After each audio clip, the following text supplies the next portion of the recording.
বহরমপুরে এবার কি কঠিন চ্যালেঞ্জের মুখে অধীর? বেশ কয়েক বছর ধরেই অধীরকে হারানোর জন্য মুর্শিদাবাদের শক্ত দল গঠনের চেষ্টা করে যাচ্ছিলেন মমতা বন্দ্যোপাধ্যায়। তিনি যে অনেকটা সফল হতে পেরেছেন তাতে সন্দেহ নেই।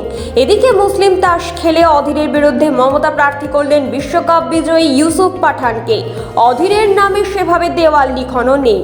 আয়কর দপ্তর নির্বাচনের আগে সুকৌশলে কংগ্রেসের কয়েকটি অ্যাকাউন্ট লক করে দিয়েছে, ফলে খুবই খারাপ আর্থিক অবস্থা অধীর চৌধুরীর।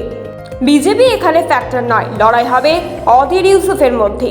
ইউসুফ পাঠানের সভায় মারাত্মক ভিড় হচ্ছে, মানুষ বাড়ি থেকে বেরিয়ে এসে দেখা করছেন, তার মধ্যেই নানা মানুষ তার সঙ্গে এসে দেখা করছেন।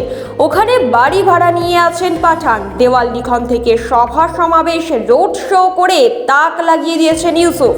সেখানে এই ঘটনা অধীরকে নিঃসন্দেহে অক্সিজেন দিচ্ছে। সুতরাং হাড্ডাহাড্ডির লড়াই হবে বহরমপুরে, সেটা বলার অপেক্ষা রাখে না।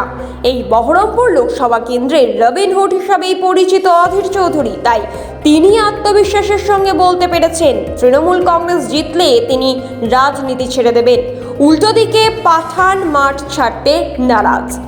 Bureau report, D Bangla news.